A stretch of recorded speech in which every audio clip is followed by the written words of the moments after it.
Perkenalkan, nama saya Sultan, dan di sini saya akan memberikan tutorial cara membuat measure of central tendency, measure of variability, dan polygon atau chart dalam Microsoft Excel secara manual. Tanpa basa-basi, mari kita mulai.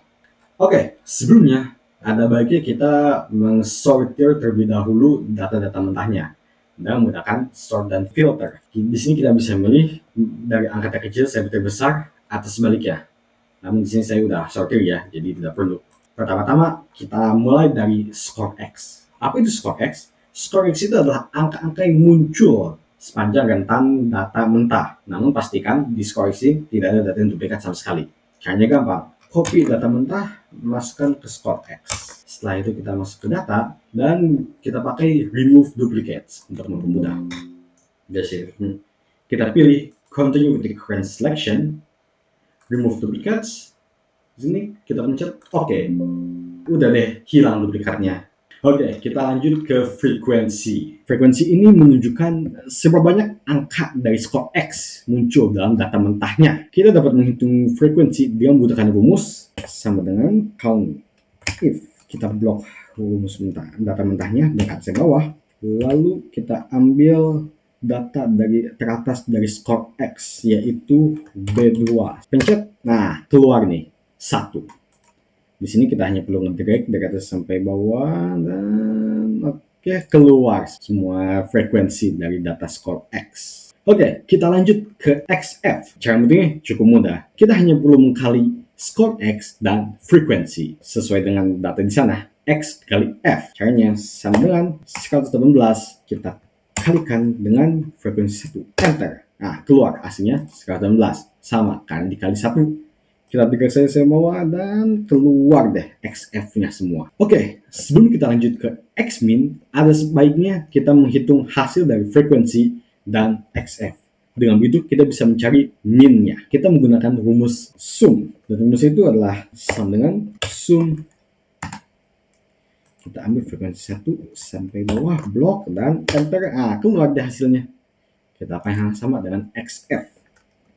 Sama dengan sum 19 sampai 124, blok ke bawah, keluar deh hasil dari XF. Semudah itu. Oke, dan untuk mempermudah ini ya, agar gak terlalu pelit, saya akan membuat border. Ini jadi lebih gampang kelihatannya. Oke, selanjutnya kita pergi ke table min. Kita hanya perlu membagikan jumlah XF dengan jumlah frekuensi. Makanya harus mencari hasil dari kedua terlebih dahulu. Caranya dengan rumus sama dengan sum XF dibagi dengan sum hasil dari frekuensi. Enter. Ada bagusnya kita kurangi dulu desimalnya dengan menggunakan degrees desimal. Kita kurangi terus sampai belakangnya 2 dan itu hasilnya. Oke, kita telah menemukan min-nya. Sekarang kita bisa lanjut ke Xmin.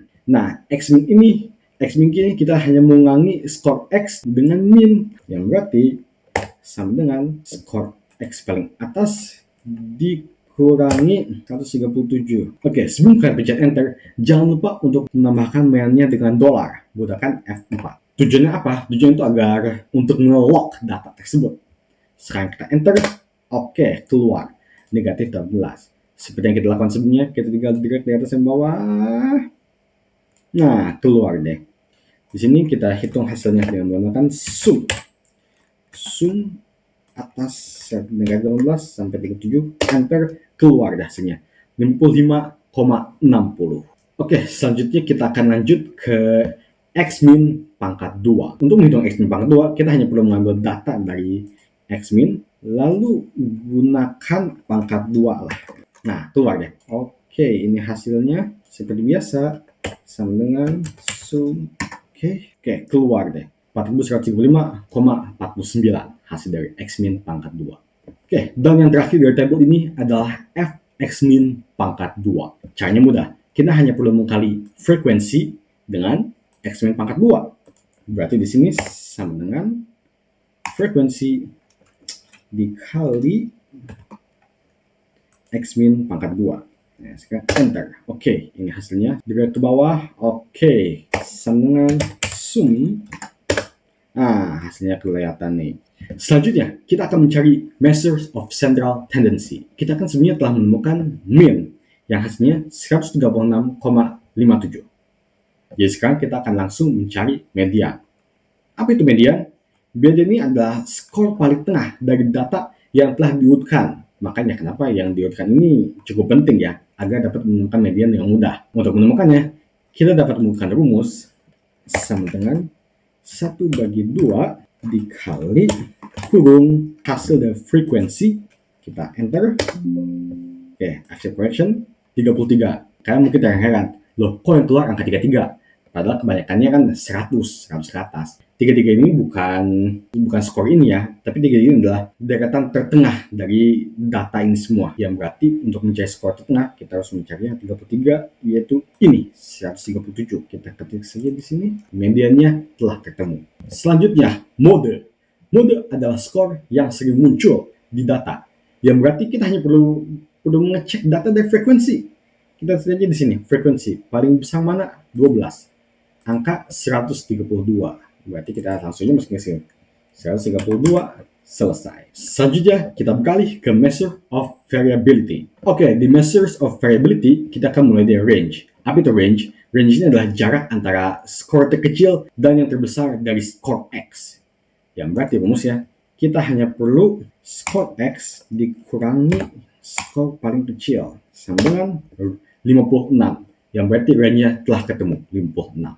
Oke, sekarang interquartile error. Interquartile error ini menurut saya sedikit rumit. Nah, interquartile ini adalah hasil dari kuartil 1 yang dikurangi kuartil 3.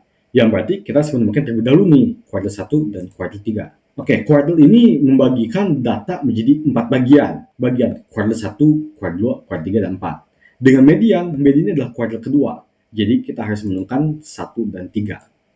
Untuk menemukan kuartil 1 dan 3, kita dapat menggunakan rumus yang mirip dengan median, yaitu 1/4 dikali hasil dari frekuensi ditambah 1. Hasilnya 16,5. Sekarang kita akan cari kuartil 3. Rumusnya sama, tapi kali ini kita menggunakan 3/4. Sama dengan 3/4 dikali kurung hasil dari frekuensi ditambah 1. Nah, 49,5. Oke, ini berarti kuartil 1 dan kuartil 3 ada di antara 16,17 dan 14,50. Kita cek dulu nih. Kita cek dulu 16 dan 17. Di sini kita dapat menggunakan rumus sama dengan kurung 125 ditambah 125. 7 kurung bagi 2. Ini sebenarnya rumusnya digunakan jika skor dari kedua baris ini berbeda. Namun dikarenakan sama, hasilnya pun sama. Jadi ya kita tidak perlu lah, kita langsung masukin saja. Oke, 49 dengan 50 juga, skornya sama, 143, langsung masukin saja. 143 dan ketemu kuartil 1 dan 3-nya. 125 dan 143. Nah, sekarang kita bisa lanjut untuk menghitung hasil dari kuartilnya, yaitu dengan mengurang kuartil 3, 143, dengan kuartil 1, 18. Itu adalah hasil dari interquartile range-nya. Selanjutnya, variasi. Variasi adalah nilai yang menunjukkan apakah rentan nilai tersebut bervariasi atau enggak. Nah, di sini kita dapat menggunakan rumus. Kita ambil hasil dari fx min, kita bagi tanda kurung hasil dari frekuensi dikurangi dengan 1 sama dengan 196,2. Karena angkanya kepanjangan, kita harus kecilin dulu. 156,25. Itu adalah hasil dari variasinya. Yang terakhir dari measure of variability, yaitu standard deviation. Standard deviation ini nilai yang menunjukkan seberapa jauh nilai data tersebar dari rata-rata. Nah, kita dapat menemukannya dengan rumus sama dengan variasi dipangkatkan kurung 1/2. Oke, kita enter.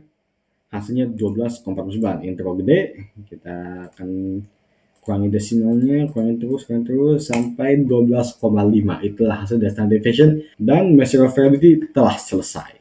Oke, dan yang terakhir kita akan membuat polygon atau chartnya. Caranya gampang. Kita hanya masuk insert dan pencet ini, recommended chart. Di sini kita akan menemukan chart yang direkomendasikan untuk data-data ini. Di sini saya akan menggunakan yang simple aja, kayak kolom ini. Yang ini aja deh. Pencet OK. Keluar nih. Oke, dan sampai situ saja tutorialnya. Mohon maaf jika ada kesalahan atau gimana. Terima kasih telah menonton dan sampai bertemu lagi.